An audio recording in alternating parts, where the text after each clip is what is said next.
Yes, Once again, Jai Shri Krishna to everyone. So today, we are going to the 9th chapter. The title is Raja Yoga and Raja Guhyo.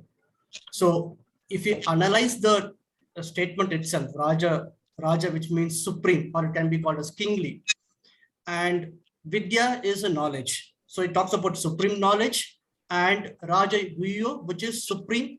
It could be, Guhyo can be truth, it could be a secret, mystery, or a profound truth. So he talks about, in this, Bhagavan talks about both the kingly truth or the kingly secret or the kingly knowledge. So if you analyze the word knowledge itself, let's take, for example, about a fire. Now, if the knowledge about fire, what it implies is we know that if we touch the fire, it's going to burn our hand. And if any combustible substance comes closer to the fire, it can catch fire. Non-combustible would not. Fire can provide, it can give light as well as heat. So what that means is, once we have a knowledge about it, that means that thing is being verified. Okay, and also it can be verifiable also by anyone. So which means it's like a science. So it can be verified and verifiable at any point of time, place, with any object. So that's purely a science. That's what Bhagavan is talking about here. And also, once we have acquired that knowledge, we also conquer the fear as well about the fire. So it doesn't mean like we make use of fire in factory, in home and kitchen, but we work with it, but we are not scared about it. So similarly, this knowledge, supreme knowledge, once we obtain, what it's going to bring us, we conquer our fear about life, about the life itself. It can be a birth and death. And also this knowledge is going to make us complete per se. So that's about that, the short about the meaning of knowledge, Raja Vidya and Raja Vidya about itself. Now in the verse 1, 2, 3, he talks about the prerequisite for obtaining this knowledge. So the prerequisite is, like he says that like the person should be free from asya, which means jealousy, the pettiness in the mind, and there should be no carping mind also. Mind should not carp. It should not be very critical things. It should not be critical of each and everything. So that's what he says to Arjuna, that since you're free from asya, I'm going to impart this knowledge to you. And he also assures that this knowledge can be directly experienced. And who can experience it? The person who has a faith and follow a moral and ethical values in life. That's the dharma, which is talks about in the verses. That's about the introduction about like the first 1 to 3. And then he talks about the profoundest truth in chapter 4th and 5th verses. So though the statement in verse 4 and 5 looks very contradictory, but it has got a profound Advaita meaning. So the verse 4 says that I pervade in all, and all beings exist in me. That's a 4th verse. That's a summary of the 4th verse. And the 5th verse, he says that he also says all beings don't exist in me also, which is quite contradictory. So to get an understanding of this 4th and 5th, let's take an example of a gold and an ornament. So if you look at gold and gold ornaments like necklace, bangles, or a ring, so what truly exists is only the gold. Okay. So if you look at a necklace, only gold is there. If you look at a ring, only gold is there. So that's what he mentioned. That's what Bhagavan says, that I pervade in all and all beings exist in me. But due to our cognitive bias, like we are so deluded in that name and form that we say the other way around. We say that instead of saying gold is only there, we say necklace, we say the other way around, because to say like necklace is not in gold, but gold is in necklace. That's the other way around, where it should be necklace is in gold. So that's because of the cognitive bias, which causes a delusion. So delusion can be in either two ways, right? Like as we see in the first chapter, the Arjuna's delusion was because of more attachment. But here it talks about the cognitive bias, which everyone undergoes this one. That's a delusion he's talking about. And then to extend it further, in the next verse, he says, all beings don't exist in me. What does it mean? So necklace, as we know, it's just a name and form and also particular usage. So if you say based on the name and form and use, we give a name to it, right? Necklace or a bangle or a ring. But truly, when you remove this name and form from it, will gold exist? No, the gold will not. The gold can't exist. Necklace can't exist without a gold. So which means it's only the gold that exists, truly exists. So that's what he says in the 5th verse, that in reality, all beings don't exist in me. It's only me, I exist everywhere. So that's a profound truth which Bhagavan talks about in 4th and 5th. And then so basically from a delusion, from a 4th delusion, he points to the actual reality as to what exactly in the world. So in the 8th chapter, we saw that there were questions asked like, what is Akshara Brahman? What is Adhyatma? Like, which Krishna explains about Adhyatma, where the soul resides in each and every in the beings. And in this 9th chapter, he talks about the relationship between the Brahman, the individual person, and the world. So there are 3 entities. One is the world outside, one is the individual beings, and one is the Brahman. So what is the relationship? So if you look at from the 4th and 5th verse, which I just gave an example of gold and everything. So initially we think we are deluded that we are in the world. But from the 4th verse, we can conclude that the world is in me in sense the Brahman, okay, that we are the Brahman. And then finally he says in the 5th verse, there is no such called world. It's only you. When I say capital U, only the Brahman that exists. So that's how he relates. He brings in the relationship between the Brahman, the individual beings, and the world altogether. So that's the crux of the entire knowledge, or you can say the profoundest truth that has been mentioned in this chapter. Now he talks about why this happens. So that happens. Why does the individual feel that things are different? So that is happening because of the Prakriti, which is, he calls it a Maya or a Prakriti, which are both interchangeable words which can be used. So that's because of the Maya. So where does the Maya exist? If you say like Maya is separate from Brahman, that means there is no non-dualism. Everything becomes a dual. So the explanation given is like Maya exists as part of a Brahman. It's just like you can say like the heat is a part of a fire. Similarly, the Maya, the power, is part of the Brahman itself. And then he talks about in 7, 8, and 9, 10, the functions of Prakriti, the nature of the Maya. So the function of this Prakriti is basically one is it projects the world, and then it dissolves the world also. The cosmic, all the Kalpa is projected from the Prakriti, and it's dissolved in the Prakriti. And then he also mentions that due to the influence of Prakriti, the Maya, people are deluded, completely deluded, and they think everything to be different, and they don't know the real underlying truth of what it is.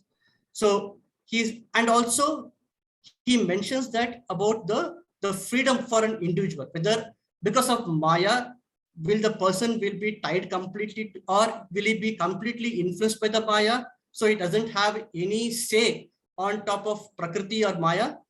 He says yes, human being can overcome this Maya. And how to overcome that? That's what he talks about in the subsequent verse. And then he also talks in the verse 9, he gives an example of karma yoga, how he performs karma yoga. He says that I do all these things. Basically, when I say I, the Prakriti projects and dissolves everything, and it also acts as a sustenance also. But I am not completely attached to this act. So it gives an example how he does the karma yoga, so that human beings are also, or people can also follow the same method to do the karma yoga. And in 11th verse 11, he talks like how he gives a word like fools, right?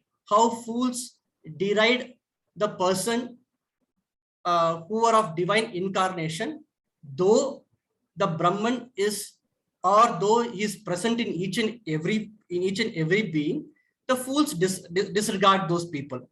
Okay, and that's because of, he tells, because of the Asuri Sampati, wherein they are completely in terms of a vain hope, vain knowledge, and they're totally unknowledgeable about things, completely senseless, completely. So that's, he talks about because of Asuri Sampati, these people, they're not able to understand the actual divine incarnation, like wherein that the presence of the Brahman is highly manifested. And in 13th and 14th, he talks of a Daiva Sampati, and where he says like Daiva Sampati are people who worship me with the single pointedness, and they are pretty humble, they glorify God, they bow down to me with devotion. And he talks about devotion in verse 15 14 also. And that's about the two things where he talks about Asura Sampati and Daiva Sampati on the 14th and on the 12th, 13th and 14th. And he talks about, in the Daiva Sampati, he talks about people, two kind of people. One type of people are those who see the Brahman in each and every individual. That could be through a Jnana Marg. And there are second set of people who basically they see separate, the Brahman is separate, God is separate from human being. Okay, so there are two set of people. And then he goes about talking about where all he is manifested. So he enumerates a list of things, like he says that whatever you worship, in whatever ingredients through which you worship, and whatever sacrifice that you offer, and whatever Vedas, be it Rig, Yajur, Samaved, everywhere he is present. And he also says he is a supporter of the world, he is a witness of the world, he is the origin of the world, and he also is the cause of the dissolution of the world. And he also says that on him the duality thrives. So he supports the duality. So duality in meaning that immortality and mortality, good and evil. So all those things, he's the one who supports it. And post that, in verse 20 and 21, he categorizes the type of devotees. Okay, so he tells there are ordinary type of devotee who worship many gods and goddesses, and they don't have a knowledge that it's only one supreme Brahman or only one supreme divine exists, but they worship primarily for their desires, and they follow the injunctions of Vedas, like as in Ramayana, Dashratha followed, like Pushtakamani Yajna, right? So all those desires, whatever is mentioned in the Karma Kand of Vedas, they follow and they try to go to heaven. And he mentions that heaven is also a transitory place. It's not the ultimate one. And once your merit gets exhausted, you have to come back to the mortal world. So it gives it that type of a people where the ordinary kind of a devotee. And there are other kind of devotees, like basically, since he's supporting all the people, he categorizes devotees itself, ordinary and a person who is one pointedly focused on the divine. And person who thinks and worship me, that's verse 22, where he says, person who thinks and worship me one pointedly and nothing else, he assures them that whatever the person lacks or whatever he has, he is going to provide the thing. So he assures the people that if you're one pointedly focused, whatever deficit you might face in the life or whatever you have in your life, that would be sustained.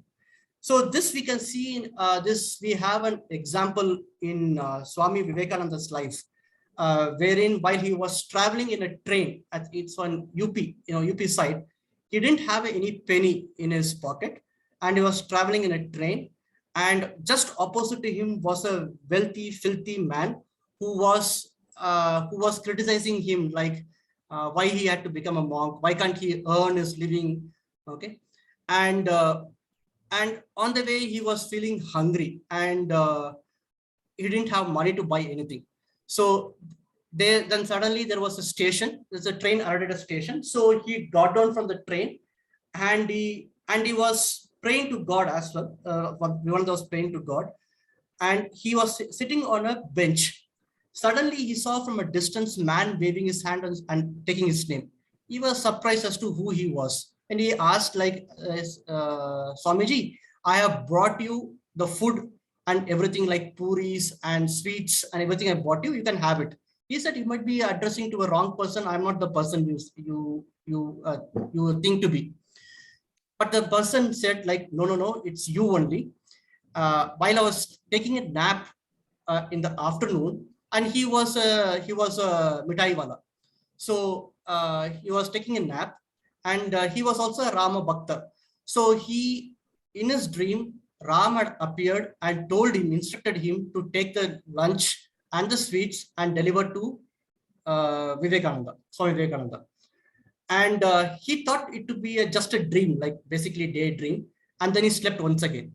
And once again, he appeared and then poked him to do it immediately. So he rushed to that, immediately packed and rushed to that one. So this verse that says that it assures that, like, whoever is one pointedly focused, they will never lack anything, at least in terms of the basic necessity, and he will preserve whatever they have. That's proof of this verse 22 itself.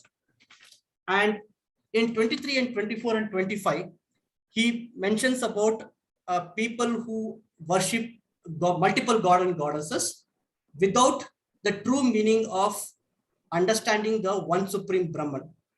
So that is because of their ignorance. So what happens in that case? So people who worship devas, they go to Devalok. People who worship pitras, they go to the Pitralok. They are with the ancestors. And then people who are worshippers of Bhutaganas, they go to Bhutas. So and then people who worship the Supreme Lord himself, the Supreme Brahman, they reach out to me. So that's what he mentions about in 26 to 27. And then once you do the single pointedly focus, he says, what will be the result of it? Now you do a one pointed focus, a devotion to me. What will be the result, right? The first result thing is that whatever action you do, right?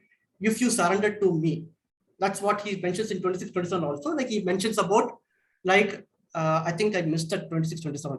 Okay. In 26 and 27, what he says is like, he talks about how do you worship me in sense the Supreme Brahman.